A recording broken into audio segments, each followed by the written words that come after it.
भाई से मिल के आऊंगा। हाँ, वो आपका इंतजार कर रहे हैं गुरुजी। लौटते वक्त मिलूंगा। आप कितनी तारीख को वापस आओगे? मैं कल जा रहा हूँ तो 2 दिन तो आबू का कार्यक्रम है, एक दिन धौलपुरिया, एक दिन देवधर अच्छा, तो देवधर कहाँ दीपक भाई की या कहाँ पे? है। देवधर कहाँ दीपक भाई के यहाँ रुकोगे या और कहीं प्रोग्राम है? नहीं, दीपक भाई का नहीं, एक बिश्नोई परिवार से है, इसमें जुड़े हुए ही हैं। अच्छा। काफी। जय श्री राम गुरुदेव। वो आज दिन में भी बोल रहे थे कि गुरुजी आएंगे, हाँ बोल तो रहे थे पिछली क्लास में कि आएंगे वो। हाँ, जय श्री राम गुरुदेव। राम कृष्णा क्लास हो नहीं पाएगी शायद, उसके आगे वाली होगी। महेंद्र बाबू, इससे योगा से आओगे ना?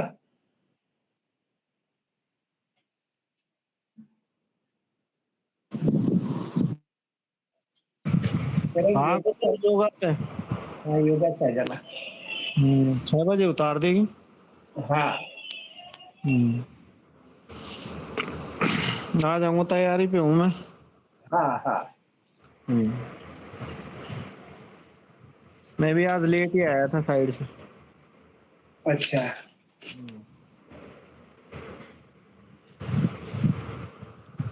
ठीक है गुरुदेव। गुरुजी वो जो यहाँ से उमरैन से जो महेंद्र भाई, उनके नंबर देना आप मुझे। कौन से महेंद्र? वो जो आपके साथ में आए थे ना जब आप तिजार आए थे। वही तो जय श्री राम। वही तो बोल रहे थे अभी। अच्छा अच्छा, ये उन्हीं का है क्या, नीलम नाम से जो आईडी है? हाँ, हाँ, नीलम नाम से है जो। अच्छा अच्छा, उनसे मुझे घी के लिए बात करनी थी। मुझे मेरा घी का हुआ नहीं कहीं से भी, मैंने कई जगह पे पूछा।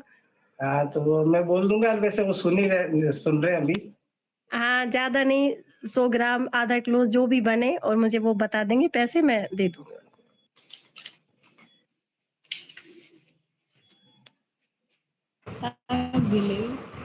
हेलो।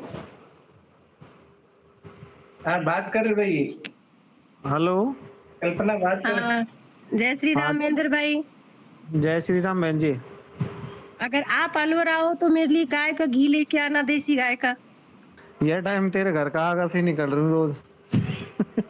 तो फिर आप आते क्यों नहीं? अच्छा सुना लगे ब्रा, अब कोई साथ होए। अब मेरे पास में मिस्त्री भी तो रहे ना साथ साथ। हाँ, तो फिर क्या हुआ, तो भाई तो बहन के घर कभी भी आ सकता है। आओ चाय पियो, इसमें क्या है, आने में क्या है। अब तो ब्रा यहीं से निकल रही हूँ, क्योंकि वहाँ मोती नगर से आगे जा रही हूँ ना, एनी भी जा रही हूँ काम करवा। अच्छा हाँ, तो फिर यही रास्ता है। तो वो कहीं एसएमडी पे तो ट्रैफिक वाला मिले तो मैं तेरी गली का, तेरे घर का आगे से ही निकल के जाऊं, फिर यूं शांति कुंज में परा से निकल जाऊं। तो फिर आप आया करो, जब भी यहाँ से निकलो, चाय पानी जो भी आया करो। घर के सामने से निकल जाते हो, फिर आती नहीं हो। रोज को काम है तो बहन जी, एक दिन को थोड़ी है। तो चाय तो मैं भी रोज ही पीती हूँ, जब आप आओगे जब बना लूंगी। चाय में क्या है। तो मेरे कोई टाइम ना है ना बहन जी, मेरे तो यह है कभी 6 भी बज जाए, 5:30 भी बज जाए, कभी 5 बजे भी चल दूं। ये है। हाँ, नहीं 6 बजे के बाद तो मैं चली जाती हूँ घूमने, 6 से 7 बजे तक। तो उससे पहले आप कभी भी आओ, शाम को 6 से 7 मैं गार्डन जाती हूँ घूमने। अच्छा अच्छा। तो आप दिन में कभी भी आओ। देख सुनिए, लूंगा मैं, दूसरा वाला है या मिसेज को है ना। माइक बंद कर दो, क्योंकि पंखा बंद कर रखा है मैंने, गर्मी होती है मैं तो। ठीक हाँ, है तो गुरुदेव। आप, जी गुरु माइक जी। माइक बंद करो। जय श्री राम गुरुदेव, प्रणाम करो सर। जय श्री राम। ओ,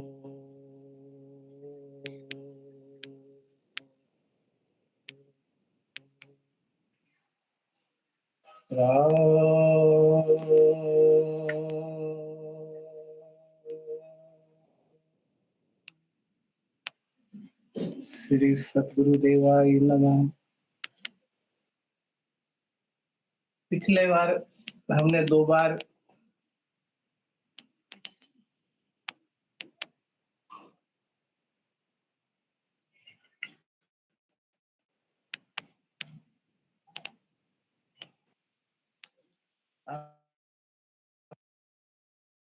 समझा यार।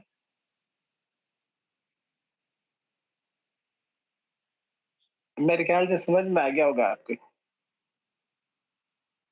तो मैंने ये जांचने के लिए कि क्या आप इतने एबल हो चुके। ऐसा नहीं है कि मैंने प्रश्न दिए जो वो, आपकी परीक्षा लेने का मेरा कोई मूड नहीं है, लेकिन ये जो प्रश्नावली है, इससे अपने को ये पता पड़ जाएगा कि आप कितने कैपेबल हो कुंडलिनी के लिए, ताकि मैं सेटिस्फाई हो जाऊं। और दूसरी बात, इससे आपकी नॉलेज बढ़ेगी, क्योंकि बहुत सारी चीजें हर आदमी को पता नहीं है। तो आज उस पर चर्चा करेंगे। उसके पहले अगर आपको कोई बात पूछनी है तो आप पूछ सकते हो, इन प्रश्नों के अलावा। किसी के पास कोई प्रश्न हो तो आप पूछ सकते हो इन प्रश्नों के अलावा। आज सिर्फ मैं ये प्रश्नों के उत्तर दूंगा, और अगली बार, अगली जो क्लास होगी वो अपनी हो नहीं पाएगी 9 तारीख वाली। फिर 10 तारीख की क्लास होगी। तो कोई प्रश्न है आपके पास? श्री राम। प्रश्न तो नहीं है, लेकिन जितनी आप पिछली जो क्लासें ली आपने, हाँ, इनको एक बार स्पीडली वापस रिपीट कर दो तो ज्यादा बढ़िया रहेगा। हाँ, फास्ट स्पीड में बहुत सारे लोग कोई जगह चूक गया हुआ है तो मारो साथी नहीं, ये क्लास तो मैं आपको बता दूंगा स्पीडली, लेकिन पहले इन प्रश्नों को, क्योंकि कुंडलिनी से संबंधित है, तो इसको सुनो आप ये जरूर नहीं कि आप उत्तर दो। आपको उत्तर नहीं आएगा तो कोई बात नहीं, मैं उसका जवाब देता हूँ। तो गुरुजी आप आंसर धीरे देना, मैं मुझे लिखना है सारा ये आप जो बोलोगे, या फिर सुन के लिखूंगी बाद में। रिकॉर्ड भी तो हो रहा है ना। जी जी गुरुजी। तो अपना पहला प्रश्न था कि मेरुदंड और मेरु मज्जा, इसका क्या अर्थ है और इसका काम क्या है? कोई बता सकता है आप में से? इतनी क्लासें ली अपनी, चौथी बार है, पूरे तत्वासु दर्शन की चौथी बार ये रिपीट कर रहा हूँ मैं। और अब शायद रिपीट नहीं हो पाएगी, क्योंकि मालूम नहीं कितने दिन बचे क्या है। तो इसमें था, गुरुजी बताओ। मेरुदंड हाँ, और हाँ, बताओ। मेरुरज्जा एक ही है, जो रीढ़ की हड्डी अपनी। मेरुदंड और मेरुरज्जा अलग अलग है गुरुदेव। हाँ, कैसे, कहाँ रहती है ये? मेरुदंड तो हमारी पिछली जो सीरीज जा रही है ये, जिसमें अपने क्या नाम से बताए गए हैं सारे चक्र होते। हाँ, और मेरुरज्जा वो एक रस होता है शायद उसको। हाँ, हाँ, तू क्या बता रही कल्पना? मैं तो गुरुजी यही बता रही थी कि मेरुरज्जा और मेरुदंड एक है, जहां से सुषुम्ना प्रवेश करती है और सहस्त्रार तक पहुंचती है। देखो सुनो, मेरुदंड कहते हैं रीढ़ की हड्डी को। मेरुदंड कहते हैं रीढ़ की हड्डी को, जो मेरु मज्जा तक जाती है, इधर तक, यहाँ तक। इधर इसका एंड है, इस सिरे पे, यहाँ एंड है इसका। हाथ लगा के देख लो भले, इस जगह पर अंत है इसका। यहाँ से सहस्त्रार या आज्ञा चक्र, विशुद्धि के ऊपर आज्ञा चक्र के बीच में गैप है, और एक रोल टाइप का है, जिससे हमारी गर्दन ऐसे ऐसे ऐसे ऐसे घूमती है, और उसी से फायर होता है जो सहस्त्रार पर जाता है। उसको बोलते हैं मेरु रज्जा, मेरु मज्जा। रीढ़ की तो हड्डी को गुरुजी, मेरुदंड कहते हैं। जी गुरुजी, तो वो जो ध्यान के समय जो गर्दन बहुत देर तक सीधी रहती है, और जब हम नीचे झुका के नमन करते हैं तो कट की आवाज आती है वहां से, हाँ, तो वो रोल वही है। एक रोल टाइप का है इधर, सब जगह है। जैसे ये उंगली में भी है, घुटने में भी है, ये कोहनी में भी है, इसलिए तो ये मोटरी है। श्री राम, एक प्रश्न एक के साथ ही है। हाँ, जैसे जैसे बैठते हैं, जब गर्दन पीठ और कमर हाँ, पूरी सीधी रखते हैं, तो अभी बहन ने बोला कि गर्दन को झुकाते वो गर्दन उस वक्त कुछ समय के लिए रोक करके रखनी चाहिए, या एकदम तुरंत से इधर दाएं बाएं घुमा सकते हैं? क्योंकि वो दाएं बाएं घुमाते हैं तो उसमें मतलब बहुत भयंकर दर्द होता है। दर्द दर्द होता है, हाँ। दर्द होता है, तो उसमें थोड़ा सा रुकना चाहिए। झटका आने की संभावना रहती है। हाँ, थोड़ा रुकना चाहिए। अपना दूसरा प्रश्न है कि स्नायु प्रवाह के मार्ग कितने हैं? स्नायु प्रवाह के मार्ग तीन कितने हैं? 3 गुरुदेव। सुनो, देखिए ये शायद आप लोगों को मालूम नहीं, ये मैंने कई बार पढ़ा दिया है। स्नायु प्रवाह 2 तरह से होता है, एक अंतर्मुखी और एक बहिर्मुखी। 2 प्रकार का होता है, एक अंतर्मुखी जो अंदर काम करता है, एक बहिर्मुखी जो जैसे कोई सिद्ध महापुरुष हो, वो एक जगह से दूसरी जगह चला जाता है, उसको बहिर्मुखी कहते हैं। और एक ज्ञानात्मक होता है, ज्ञान से रिलेटेड होता है जो अंतर्मुखी होता है वो, और एक कर्मानुगत होता है, कर्मात्मक होता है। एक को केंद्रगामी कहते हैं, यानी केंद्र इसके अंदर, और एक को कहते हैं केंद्र पसारी, पूरे विश्व के अंदर, पूरे ब्रह्मांड के अंदर वो भ्रमण कर सकता है। ये स्नायु स्नायु है हमारे भीतर ही। इसी स्नायु की वजह से हम केंद्रगामी भी हो सकते हैं और केंद्र पसारी भी हो सकते हैं, ज्ञानात्मक भी हो सकता है, कर्मात्मक भी हो सकते हैं, अंतर्मुखी भी हो सकते हैं और बहिर्मुखी भी हो सकते हैं। हालांकि इतने विद्वान लोग हमारे देश में तो बहुत है, हम लोग हैं कि नहीं ये पता नहीं, लेकिन ये 2 प्रकार से होता है। 2 केंद्र पसारी होता है, तभी तो हमारे विद्वान कई बार जैसे एक जगह बैठे हो, कोई दिल्ली में बैठे है और वो जोधपुर भी चले जाए, जयपुर भी चले जाए, इस प्रकार का। तीसरा प्रश्न है चिदाकाश, चिताकाश और चिदाभास किसको कहते हैं?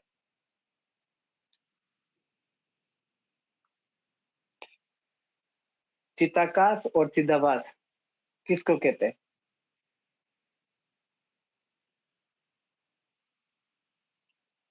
चिताकाश कोई बता सकता है?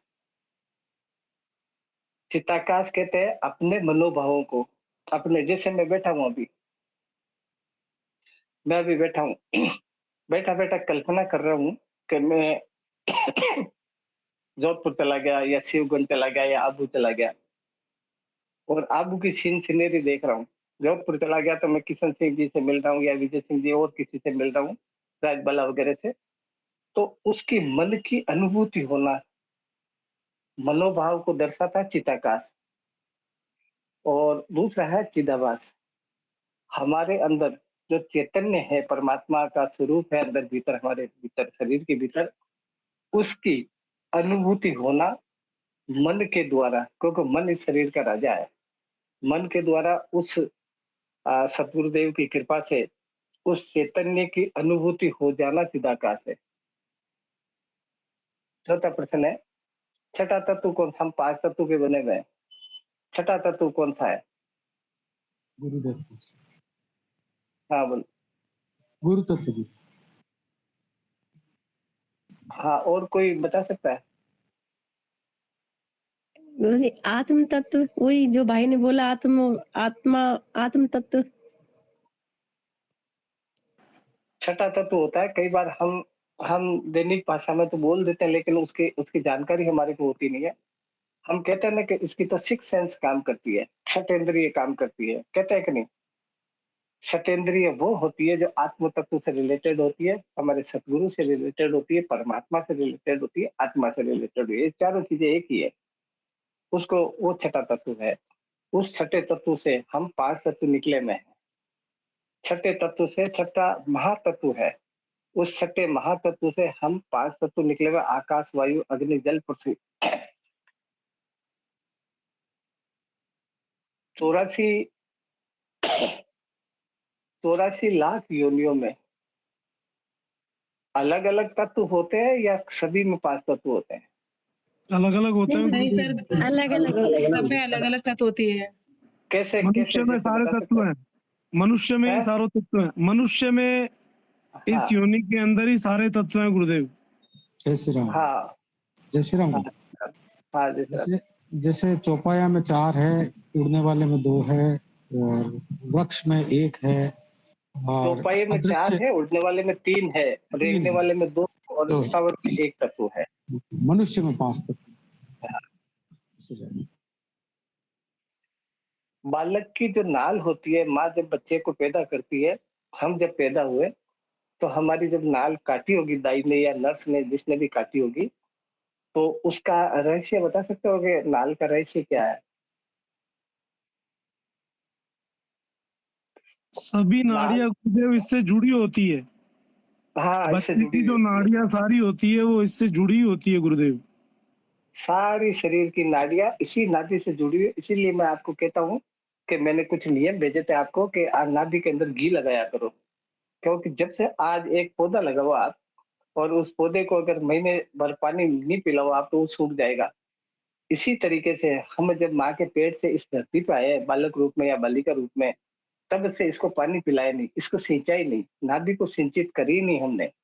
तो कल्पना करो कि हमारी नाड़ियां तो मृत अवस्था में पड़ी होगी। हम कैसे कल्पना करें कि हम परमपिता परमात्मा और सतगुरु का दीदार करें, क्योंकि तो सारी मृत पड़ी है। मृत नहीं है, लेकिन मृत तुल्य तो है ना। इसीलिए घी लगाना चाहिए। आप जीवित हो, क्या प्रमाण है इसका? आप जीवित हो, इसका प्रमाण क्या दे सकते हो आप?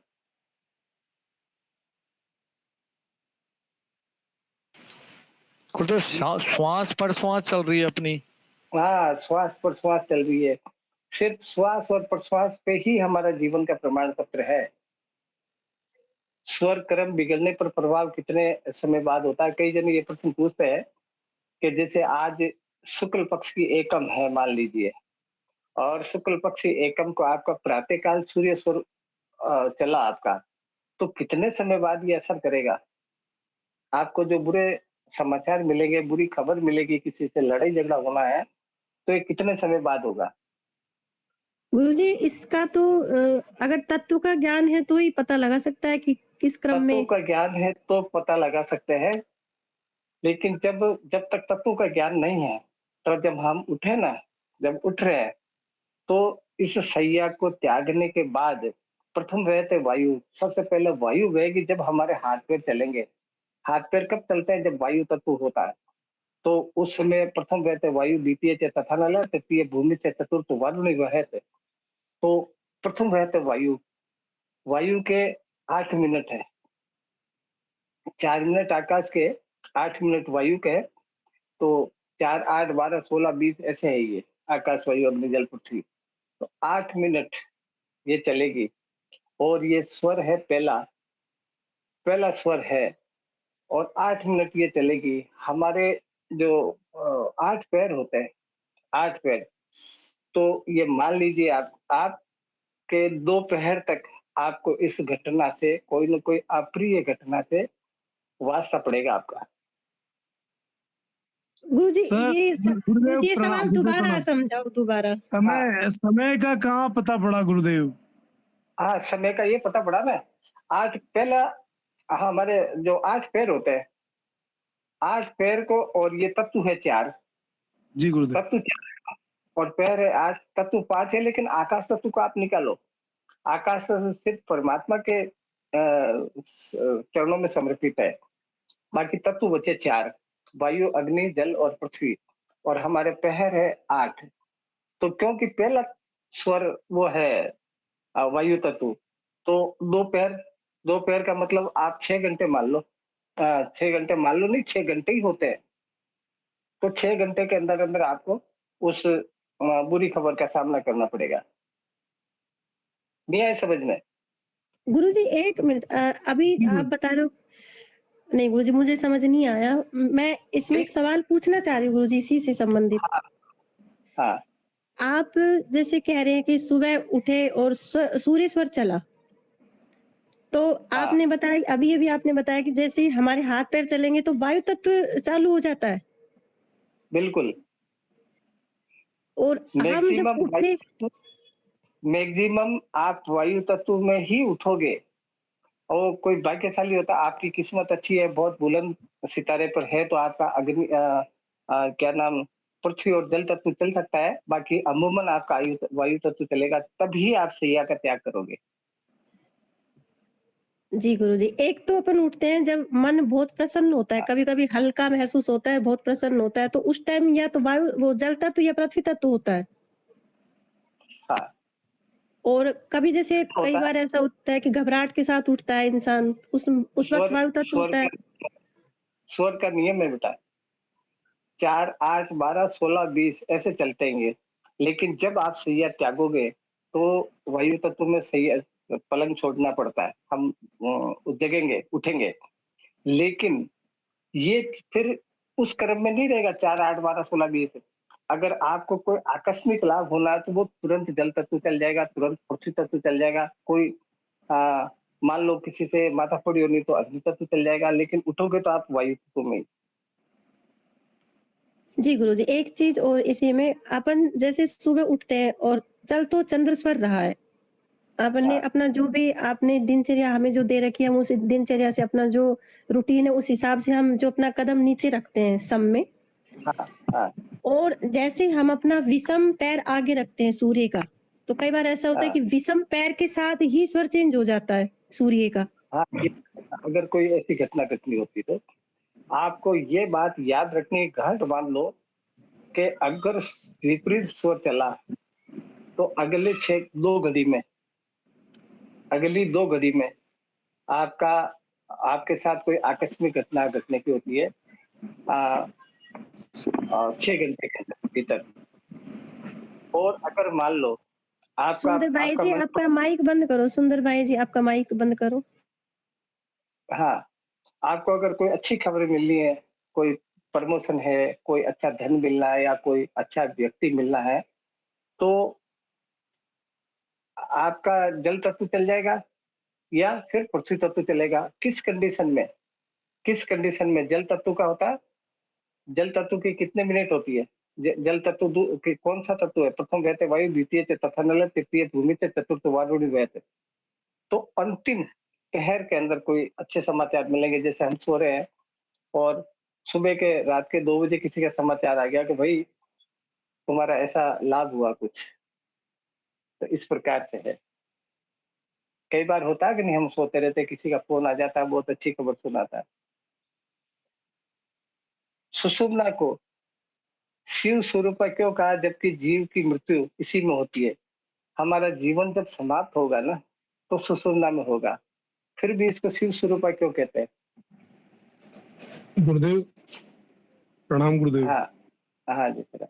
इससे ईश्वर की प्राप्ति की जा सकती है, आत्मा का मिलान किया जा सकता है, इस कारण इसको शिव कहा गया।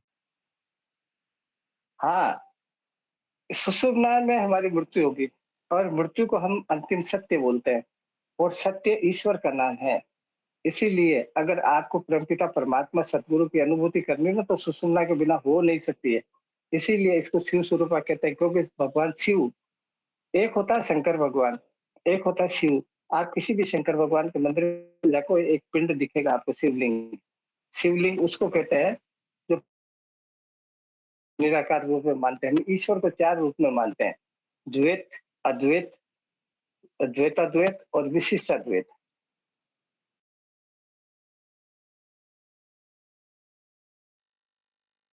कोई पैर नहीं है जिसके कान नहीं है, फिर भी सबकी सुनता है। जिसके हाथ नहीं है फिर भी सबके हाथ हिलाता है। जिसके पैर नहीं है फिर भी वो सबको चलाता है। इस प्रकार का भगवान परमात्मा, तो इस प्रकार का वो शिव है जो लिंग बना रहता है उसमें मंदिरों में, यानी उसका कोई आकार नहीं है। तो उसको अगर प्राप्त ये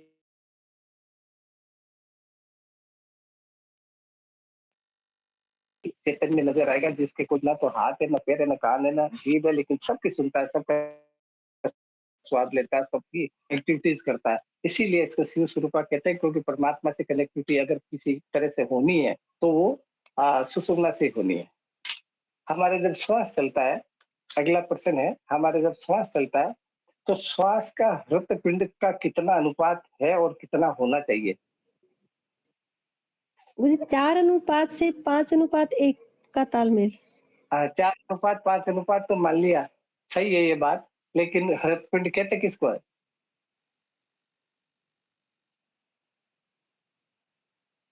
हमारा एक श्वास निकलेगा जब 4 बार ये धड़केगा। एक श्वास निकलेगा तो ये 4 बार धड़केगा या 5 बार धड़केगा, वो शारीरिक अवस्था के ऊपर है। हृदपिंड कहते हैं हृदय को। यानी एक श्वास में 4 या 5 बार धड़कता ही है। आप गिनती करके देख लेना, अपने श्वास की गिनती करके देख लेना। एक श्वास लेना है, श्वास और प्रश्वास पूरे को एक श्वास कहते हैं, तब ये 4 या 5 बार धड़केगा, इसलिए 1:4 या 5 होता है। अब जब कौन सा जीव प्रकृति के अनुकूल श्वास प्रश्वास क्रिया करता है? कौन सा जीव करता है? गुरुजी बालक बच्चा। बालक करता है गुरुदेव। बालक करता है। बालक जब तक हमारा खाना नहीं खाएगा ना तब तक वो, उसको बाथरूम लगेगा तो वो चंद्र में करेगा, उसको पोटी आएगी तो वो सूर्य में करेगा, माँ का दूध पिएगा तो वो उसी के अकॉर्डिंग, सारे उसकी जो दिनचर्या उसी के अकॉर्डिंग होती है। ये बालक के जब दांत आते हैं ना छोटे बच्चे के, क्योंकि ये जानकारी आपको होनी चाहिए। आपको कोई पूछ ले कि आप क्लास अटेंड कर रहे हो, सर्वोदय सीख रहे हो, तत्वासु दर्शन सीख रहे हो, तो वो आपको पूछने वाला कोई भी प्रश्न पूछ सकता है। इसलिए आपके ज्ञान के लिए ये मैंने प्रश्न बनाए और अगली बार अपन इसी सुषुम्ना को आगे की तरफ बढ़ाएंगे। दांत आने पर दस्त होने का कारण क्या है बच्चे को? प्राकृतिक प्रक्रिया असंतुलित उसकी होता है। प्रकृति प्रक्रिया असंतुलित हो जाती है, इसलिए अस्वस्थ जब और बच्चे कमजोर हो के, जाता है। हाँ ये सही है उत्तर तो, लेकिन पूर्णतया सही तो ये है जो मैं बता रहा हूँ। जब बच्चे के दांत निकलेंगे तो आप बच्चे को आजमा के देखना। मैं, मेरे गुरुदेव कहते थे कि बेटा मैं कह रहा हूँ ये बात सत्य है, लेकिन पूर्ण सत्य जब माने जाएगी जब आप देखोगे, अपने आंखों से, अपने कानों से सुनोगे, अपने हाथों से देखोगे। बच्चे के जब दांत निकलते हैं तो आप आजमा के देख लेना, अगर किसी के छोटा बच्चा हो तो उसका चंद्र ही चंद्र चलेगा, और चंद्र ही चंद्र चलने से हमारा शरीर कमजोर, बच्चे का शरीर कमजोर हो जाएगा और वो, उसको दस्त होने शुरू हो जाएगी। इसीलिए गुरुदेव कड़ा पैजामा पहनाने की बात कहते हैं आप। इसीलिए कड़ा पहनाना चाहिए, इसीलिए कड़ा पहनाना चाहिए ताकि उसका बैलेंस हो सके। तांबे का कड़ा पहनाना चाहिए।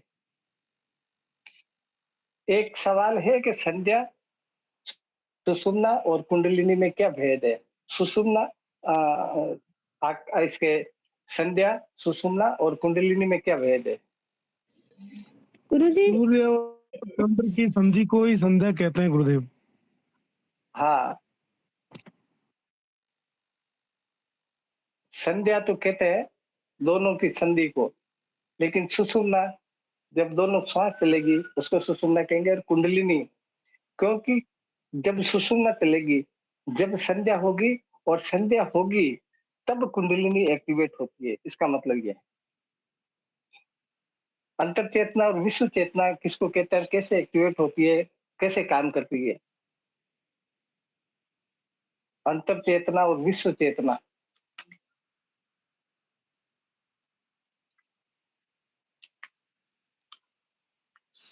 अंतर चेतना कहते हैं हमारे भीतर की जानकारी, हमें व्यक्तिगत जानकारी, आ, हमारे चैतन्य की जानकारी। विश्व चेतना कहते हैं यहाँ से, जिस जगह मैं बैठा हूँ, उस जगह से दूसरी जगह की जानकारी, कोई अन्यत्र, जैसे जयपुर की है या दिल्ली की है, बल्कि इससे भी बाहर, इस ब्रह्मांड के बाहर की भी, जैसे मंगल की है, बृहस्पति की है, पूरे ब्रह्मांड की, क्योंकि ये पृथ्वी ब्रह्मांड नहीं है, ये तो ब्रह्मांड का एक टुकड़ा है। विश्व चेतना होती है जो पूरे ब्रह्मांड में इम्प्लीमेंट होती है। गुरुदेव प्रश्न रह गया एक, कुंडलिनी आप, चैतन्य का अनुभव कैसे करती है? हाँ, कुंडलिनी चैतन्य का अनुभव कैसे करती है? देखिए, आप बता सकते हो तो बताओ, नहीं तो मैं वो समझूंगा आपको। जब कुंडलिनी जागृत होगी, जब भी कुंडलिनी जागृत होगी, मैं आपको करके, आपकी करके बताऊंगा।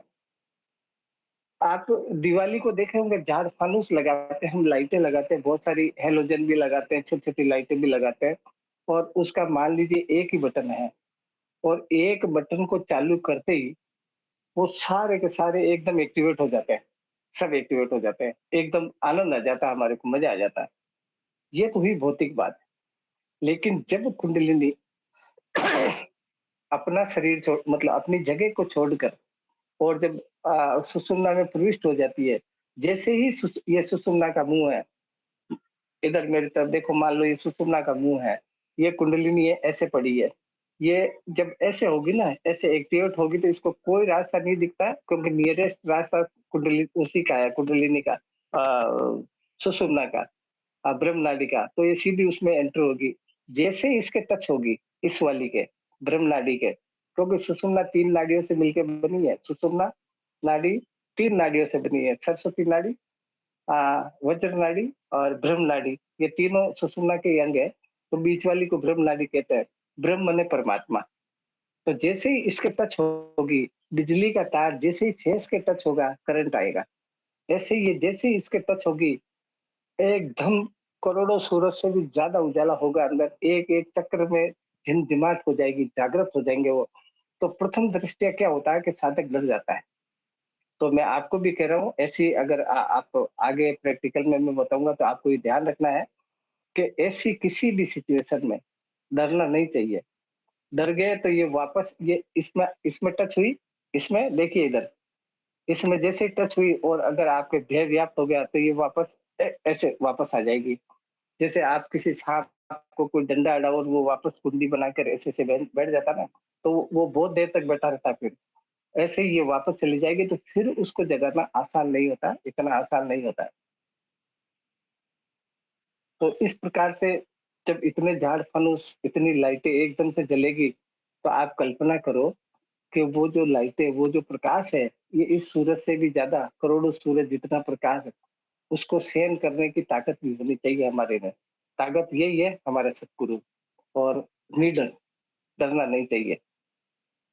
तो वो उजाला जो हो रहा है, हमें हमारी अंतर्नेत्र जिसको पीनियल ग्लैंड बोलते हैं साइंस के अंदर, जिसको हम त्रिनेत्र बोलते हैं जो इधर होती है, आ, वो ये कहेगी कि ये उजाला मेरा नहीं है, बल्कि ये उजाला उस चैतन्य का है। तो आप कल्पना करो सज्जनों, जब इतना करोड़ों सूरज से भी ज्यादा उजाला प्रकाश हमारे को दिखेगा, तो मूल कैसा होगा, जिसका प्रकाश हो रहा है वो कैसा होगा।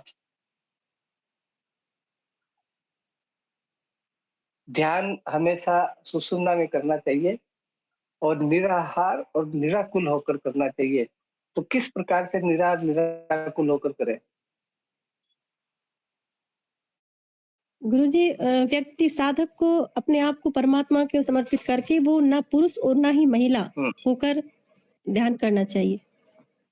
हाँ, ध्यान में खैर स्त्री और पुरुष नहीं होता है। आ, लेकिन प्रश्न ये है कि निराहार, बिना खाना खाए, निराहार का मतलब होता है बिना खाना खाए और निराकुल का मतलब होता है बिना परिवार के।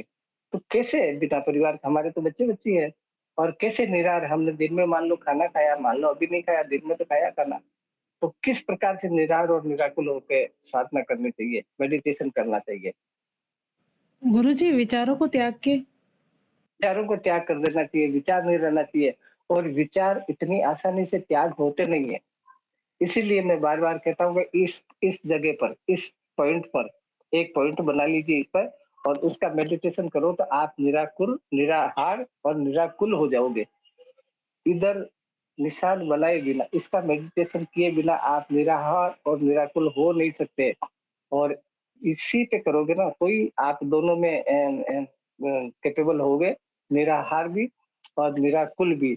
निराहार इसलिए कि तब आप इसका ध्यान करोगे ना इसका, तो निराहार का मतलब आप सांस भले ही ले रहे हो, लेकिन आपको लगेगा कि पता नहीं मेरे को सांस आ रहा है कि नहीं आ रहा। निराकुल इधर ध्यान होगा तो आपको पूरा शून्य लगेगा और परमात्मा की दृष्टि हमेशा शून्य में मिलती है। शून्य में शब्द का उजाला कैसे संभव है? शून्य में शब्द, शब्द तो उसको कहते हैं जो बोले जाते हैं। देखिए पहली बात तो ये समझिए आप कि एक तो होता है शब्द जो ढाई अक्षर का होता है, एक होता है शब्द जो 3 अक्षर का होता है। शब्द उसको कहते हैं जो हम लिखे, जैसे ये लिखे हुए हैं ना, ये लिखे हुए हैं तो ये शब्द है। ये किताब में जितनी भी चीजें ये लिखी हुई है तो ये शब्द है। ये जितनी भी चीजें लिखी हुई शब्द है। शब्द क्योंकि ढाई अक्षर है शब्द के अंदर, जो हमारी जो ज्ञानेंद्रिय कर्मेंद्रिय के द्वारा हम लिखित कार्य करते हैं या लिखी हुई पढ़ते हैं उनको शब्द बोलते हैं। शब्द 3 शब्द का सबद, शब्द सतोगुण, रजोगुण, तमोगुण, 3 गुणों से व्याप्त, 3 गुणों से व्याप्त प्रकृति का वो अंग। प्रश्न क्या है हमारा कि शून्य में शब्द का उजाला, त्रिगुणमयी माया जब अपना अपना शब्द निकालेगी तो उसका उजाला कैसे संभव है? मैंने अभी थोड़ी देर पहले बताया कि जब आप भीतर प्रवेश करोगे तो वो जो उजाला होगा ना, उसमें अलग अलग शब्द मिलेंगे आपको। शब्द शब्द नहीं मिलेंगे, शब्द को तो हम लिख सकते हैं हाथ से, शब्द कोई कुछ बोल रहा है, कोई कुछ बोल रहा है, मूलाधार कुछ बोल रहा है, स्वादिष्टान कुछ बोल रहा है, ऐसे अलग-अलग शब्द, वो शब्द है। 3 गुणी माया से सतोगुण, रजोगुण और तमोगुण, त्रिगुण में माया से जो शब्द निकलेंगे, वो शून्य के अंदर, भीतर शून्य ही तो है, उसमें शब्द का उजाला, उस शब्द का वो प्रकाश जो चक्रों में प्रकाशित हो रहा है, इस प्रकार से शून्य में शब्द का उजाला होता है। देव मंदिर कहाँ है? किस जगह बना रखा है देव मंदिर? आज्ञा चक्र है गुरु जी। शरीर को ही देह मंदिर कहा गया गुरुदेव। हमारे हाँ, शरीर और इस देह को ही शरीर देह देव मंदिर। मंदिर। ये खुद ही देव मंदिर है और कहीं मंदिर नहीं है, ये खुद मंदिर है, ये परमात्मा के द्वारा बनाया हुआ मंदिर है। वो मंदिर तो हमने बनाए, राम के, कृष्ण के, शिव के, ये तो हमने बनाए। ये खुद अपना आप में मंदिर है जो परमात्मा ने अपनी कारीगरी से बनाया। अमृत की प्रधानता कैसे होती है? हम कैसे अनुमान लगाएं कि शरीर में अमृत है? खेचरी रावण के मुद्रा से अमृत, गुरु जी। हाँ, जिभ्या पलट खेचरी पुत्रा तालू बीच लगाता है, गगन मंडल से अमृत झरता सोई योगी जन पीता है। आप एक दिन बैठो, शांत होकर बैठो और अपनी जीभ को पीछे करके और तालू के लगाओ। आप आपको जो स्वाद आएगा ना तालू से, उस स्वाद को आप लिख नहीं सकते, न पड़ोसी को बता सकते हो। आप कोई महिला है तो अपने पति को नहीं बता सकती, कोई पति है तो अपनी पत्नी को नहीं बता सकता कि कितना कैसा स्वाद है। दुनिया की किसी भी चीज से उसका कंपैरिजन नहीं कर सकते कि भाई लड्डू जैसा लगा या मिर्ची जैसा लगा या नींबू जैसा लगा, कुछ भी आपके पास शब्द नहीं होंगे। वो है अमृत। पानी से पसीना बनता है। ये हम जब अभी गर्मी है, जैसे मेरे ही हो रहा पसीना, पंखा बंद है, तो ये पानी, ये लीवर में है पानी, तो फिर इधर कैसे आ गया? प्राणवायु की वजह से बनता है गुरुदेव।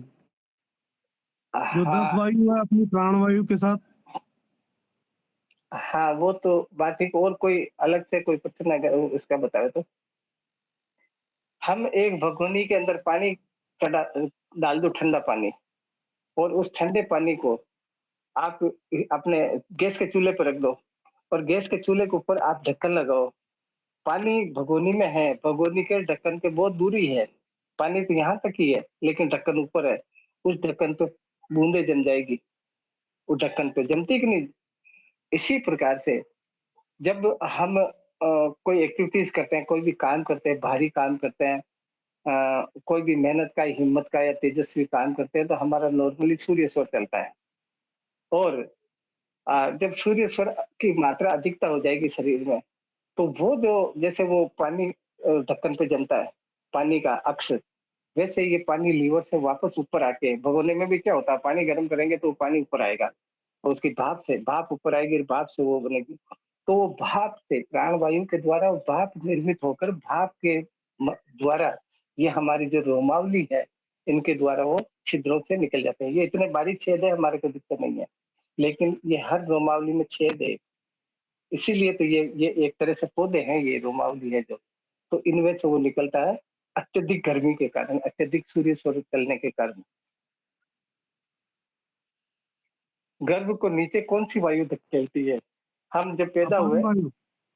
अपान वायु धकेलती है। हाँ, कोई भी बच्चा पैदा होता है तो अगर माँ के अंदर अपान वायु की जितनी अधिक प्रधानता होगी, उसको उतना ही कम कष्ट होगा, और जितनी अपान वायु की प्रधानता कम होगी, उतना उसको कष्ट ज्यादा होगा। इसीलिए हर वायु की साधना करनी चाहिए। मैं तो यही कहता हूँ कि हर प्राण वायु अपने आप में बड़ी अलौकिक है और हर चीज हमारे को किताबों में नहीं मिल सकती है। तो गुरुजी इनकी साधना कैसे हो? उसी के लिए तो मैं बैठा हूँ आपके सामने। आगे यही जी चर्चा गुरु। करेंगे हम। वो प्रैक्टिकल का करेंगे तो इसी में करेंगे प्रैक्टिकल का। शिव नेत्र का आकार कितना है और कहाँ पर है शिव नेत्र? इसका आकार कितना है शिव नेत्र का, और किस जगह पर है ये?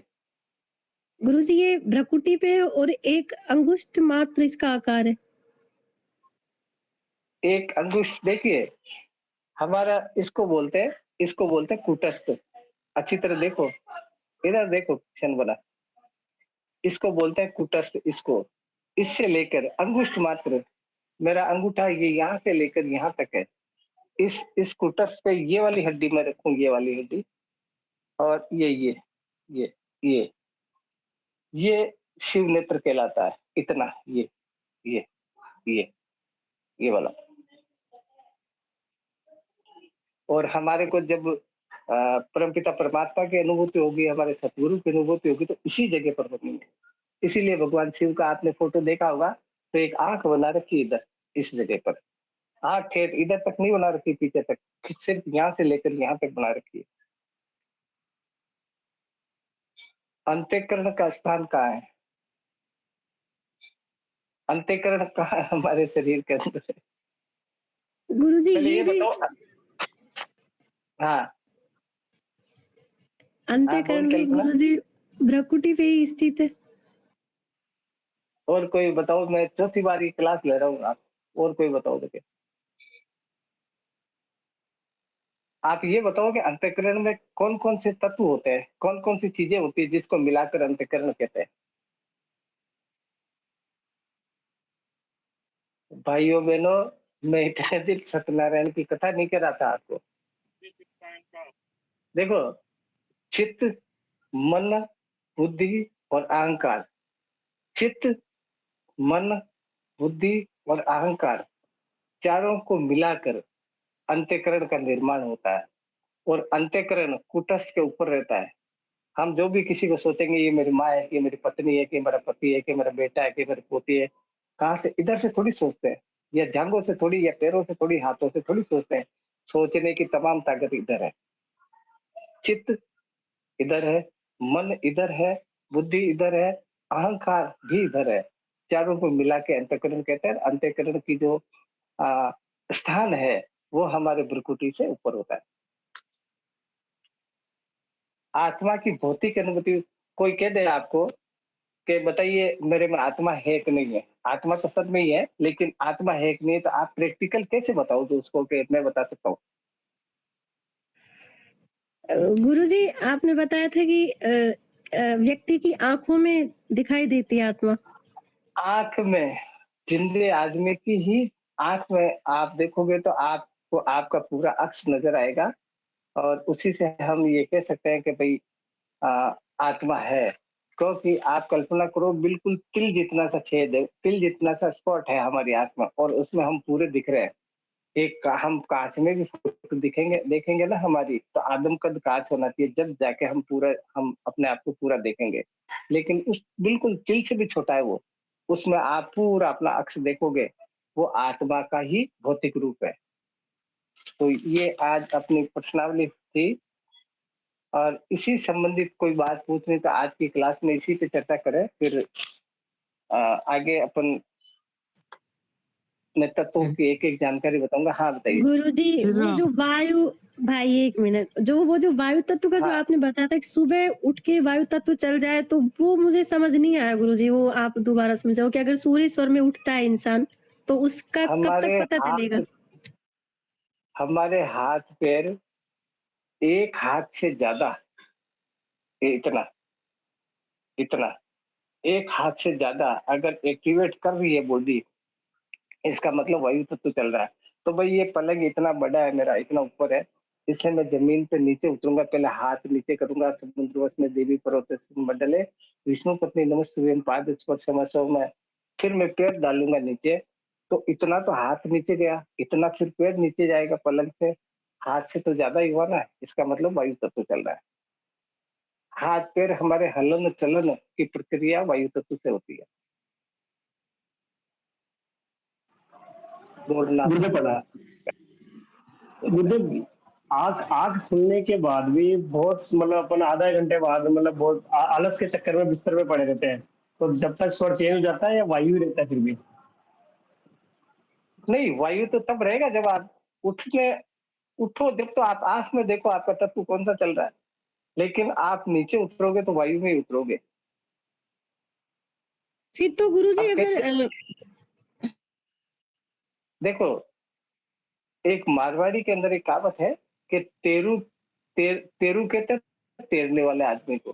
तैरने वाले की धर्म पत्नी पहले सबसे पहले विधवा होती है। ये कहावत इसलिए बनाई लोगों ने क्योंकि गलती कौन करता है? जानकार आदमी करता है। अननोन पर्सन को तो पता ही नहीं बापले को, उसको तो पता ही नहीं बेचारे को कौन सा तत्व चल रहा है, कौन सा स्वर चल रहा है, वो तो अंदाजे छूट जाता है।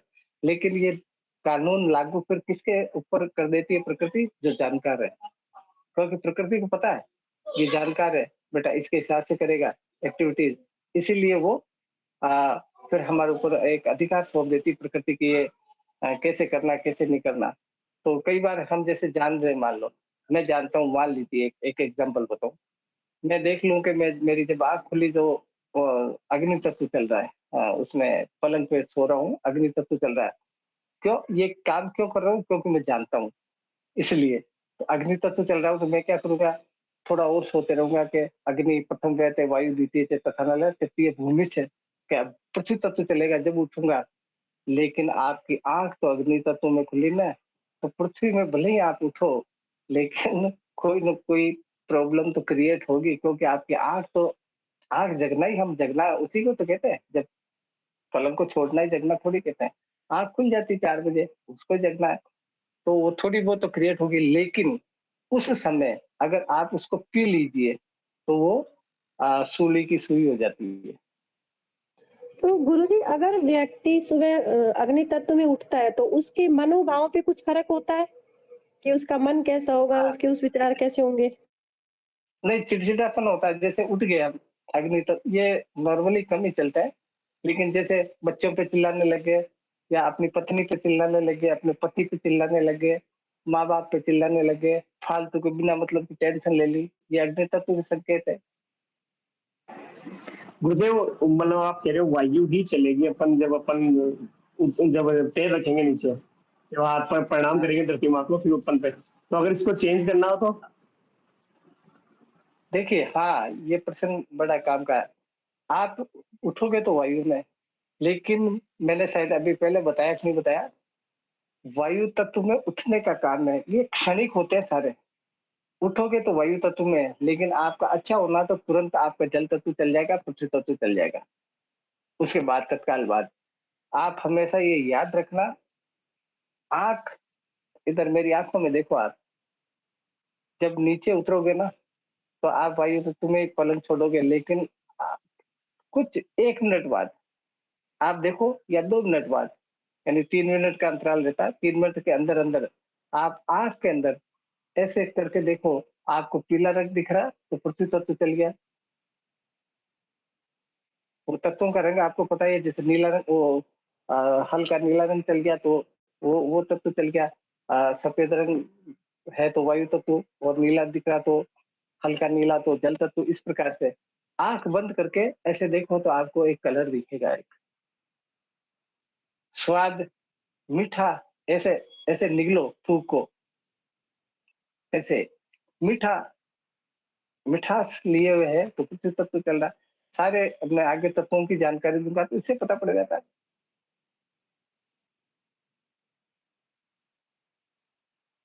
यानी उठना तो वायु में ही है, लेकिन बाद में तत्काल बदल जाते हैं, फिर वो क्रम से चलते हैं, फिर वो क्रम से चल देंगे 4, 8, 12, 16, 20 इस प्रकार से।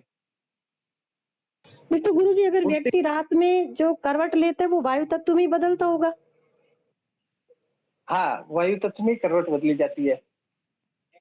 अब मेरे साथी के लिए ये कानून लागू, इसलिए मैं तो रात को 10 बार उठता हूँ। 10 बार, 5-6 बार तो नॉर्मली उठता ही हूँ रात को। आप सोते कहाँ हो गुरुजी? आप हमारे पास एक रात रुके थे, आपने मतलब आँख भी नहीं झपकाई, सोए ही नहीं आप पूरी रात। नींद आती नहीं है बेटा, नींद मेरे को 20-25 साल हो गए, नींद आती नहीं है। गुरुदेव, गुरुदेव, ये हाँ, नाभि में घी लगा के जो सोते हैं तो सुबह, मतलब सुबह जो उठते हैं तो मतलब एकदम ऐसे थकान कुछ भी नहीं, मतलब एकदम रिलैक्स, मतलब बहुत ऐसे गुड फील होता है, गुड फील होता है बहुत। नाभि के अंदर अगर घी लगा के आप सोओगे, देसी गाय का होना चाहिए, तो हाँ, आपको देसी गाय का इतना घी है। इतना अच्छा लगेगा कि आप कल्पनातीत है, आप शब्दातीत है, यानी शब्दों से बता नहीं सकते हो किसी को कि कितना मेरे को मजा आया। एक दिन लगाने में इतना मजा आया, तो आप रोज लगाओ तो कल्पना करो कितना आनंद आएगा। क्योंकि हम जब इस नाभि में 72,000 नाड़ियां इसी से पैदा होकर निकली है। जो इधर उधर गई हुई है, कोई इस पैर में, कोई इस पैर में, कोई साथ में, कोई इसमें, कोई ऊपर, कोई नीचे, कोई किधर। तो सारी नाड़ियां जब इधर से गई हुई है, सारी वो सिंचित हो जाएगी। हम किसी कोई हमारे घर भिखारी आ जाए और उसको 5 पकवान खिला दें, तो कल्पना करो वो कितना आनंद आएगा उसको। ऐसे ही हम इसको खिलाया नहीं कभी भोजन, इसका भोजन है कि इसको खिलाया नहीं, इसको खिला देंगे तो कल्पना करोगे कितना आनंद आएगा, वो उन सब नाड़ियों में प्रफुल्लित हो जाएगी, वो एकदम तरोताजा हो जाएगी। जैसे आपने आबू के अंदर मिलता है एक एक एक एक ऐसा एक मिलता है जो आपने देखा होगा सब जनों ने, वो गिलास में डालते हैं तो हरा हो जाता है। ऐसे मेरे पास भी पड़ा, वो उधर पड़ा बाथरूम में। एक जड़ी है, एक उसको लक्ष्मा बोलते हैं, उसको पानी में डालो, थोड़ी देर पानी में डाले रखो तो वो हरी हो जाती है, जबकि वो वैसे सूखी हुई लगती है। इसी प्रकार से ये हमारी नाड़ियां जो खिल जाएगी और हरी हो जाएगी, सिंचित हो जाएगी, तो बड़ा आनंद आएगा। आप डाल के तो देखो। और ये मैं आपको बता दूं कि हम जब प्रैक्टिकल करेंगे तो हालांकि मेरे लिए आप सब लोग मेरे मान्य हो, लेकिन मैं तब ही प्रैक्टिकल करवाऊंगा जब मैं मेरे ये कंफर्म हो जाए कि आप लोग इस लायक हो, इस जगह पर खड़े हो चुके हो। मैंने आपको पिछली क्लास में बताया था कि 99 या 95 99% आप लोगों में से ये ऐसे जो इसके काबिल है। फिर भी मेरे कहने का मतलब ये नहीं कि आप अब मुंह मरोड़ने लग जाओ कि बस काबिल है तो फिर अब करना ही क्या। ये तो काम करना ही है आपको, जो मैंने बताया वो तो करना ही है आपको। और घी, अभी इतने लोग आज बैठे हो, कितने जनों ने, कोई 2-3 जनों ने घी मंगाया होगा, बाकी किसी ने मंगाया नहीं होगा। गुरुदेव घी हाँ अवेलेबल, गुरुजी। प्रणाम गुरुदेव, घी अवेलेबल नहीं है अपने शहर में, तो मेरे ख्याल से बिल्कुल ही नहीं मिलेगा, और मिलेगा तो गलत मिलेगा गुरुदेव। ये सुंदरलाल जी किसी समझता है काम वाले को पकड़ो, अपने को 100 गुरुदेव। ग्राम ही तो चाहिए। और वो तो 100 ग्राम ही नहीं मिल पावा, सही मिली कि नहीं मिली भरोसा नहीं है। हाँ नहीं गुरुजी, तो हमने भी मंगाया था वहां पे शिवगंज में, वो घी जम ही नहीं रहा, तेल की तरह आज तक पिघला हुआ है वो बोतल में। नहीं, उनको ये बोल दो भाई तू 100 रुपए ले तो 200 रुपए ले, मेरे को अरे प्योर चाहिए। गुरुदेव, गुरुजी पैसे देने तो पे भी चीज सही आए, एक भरोसा नहीं है ना गुरुजी, सबसे बड़ी बात ये है। बिल्कुल सही कह रहे हैं, हमने उसने अब 2000 रुपए का भाव आपके बोला। कोई, आपके जैसे हमारे ही कोई चेला हो आपका, वो मंगा सके तो बढ़िया होगा। देखो ये इसी ये ग्रुप में जुड़े हुए हैं, कल हम वहाँ जा रहे हैं आबू, तो मैं अगर ला सका तो मैं लेके आऊंगा। गुरुदेव अति हाँ कृपा गुरुजी, होगी हमारे उनके तो ऊपर। गाय, आप जहाँ जाते हो मुझे लगता है कई थोड़ा ही लोगों मिल के जाए पास गुरु, गाय होगी। थोड़ा ही मिल हाँ जाए गुरुदेव, जितना नाभि में लगाए या नाक में लगाए उतना ही मिल जाए बहुत है। हाँ, महीने वो पर लगा 50 ले ग्राम। इतना ही बहुत है गुरु। 100 हाँ ग्राम मिल जाए बहुत है गुरुदेव। हाँ, मैं प्रयास करूंगा। देखो इसमें वो सुन रहे हैं, वो लोग भी सुन रहे हैं, तो मेरे को याद दिला देंगे तो मैं लेता आऊंगा। कब जा रहे हो गुरुदेव आप?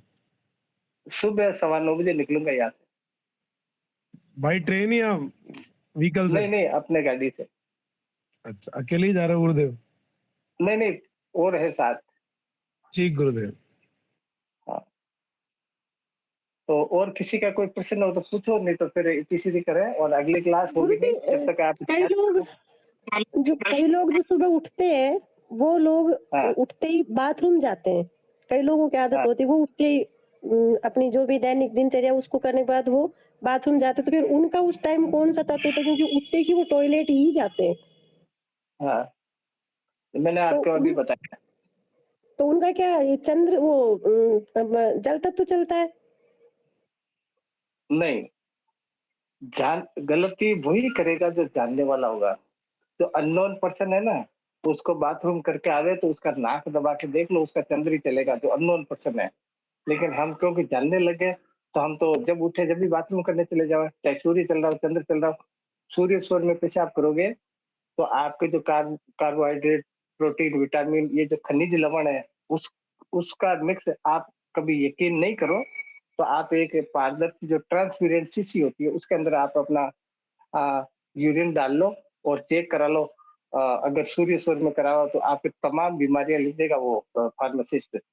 और चंद्र स्वर में करे, उसको भी डाल के ले जाओ, पेशाब भले ही अपना ही हो, तो वो कहेगा अगर आप पे बीमारी नहीं है तो बोला ओके रिपोर्ट। तो ये फर्क पड़ता है। हम गलती हमेशा जानने वाला करता है, अननोन पर्सन कभी गलती नहीं करता है। बच्चे को किसने सिखाया, वो कभी गलती नहीं करेगा।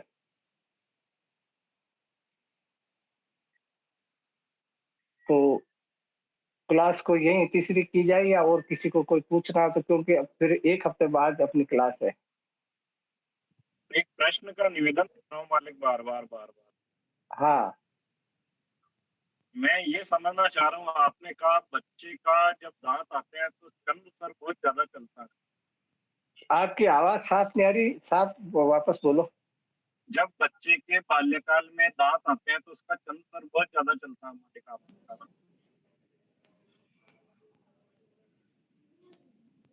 आवाज साफ नहीं आ रही है इनकी गुरुदेव। नहीं कर रहा है। वो शायद ये कह रहे हैं कि जब बच्चे के दांत आते हैं तो उनका चंद्र स्वर ज्यादा चलता है। महावीर भाई ये बोलना चाह रहे हैं शायद। कह रहा आपकी हूँ, आवाज़ नहीं बात हो रही है। हेलो, आवाज आई मालिक?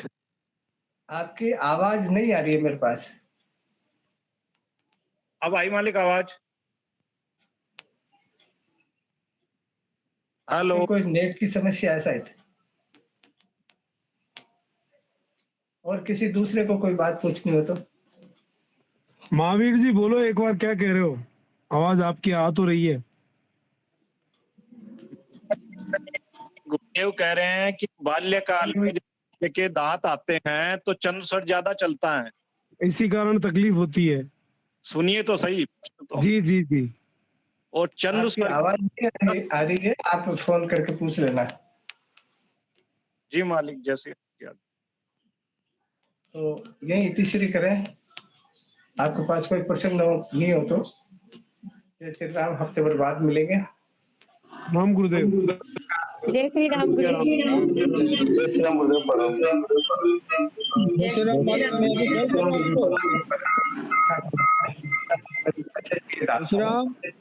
हमेशा प्रश्न बनाकर क्योंकि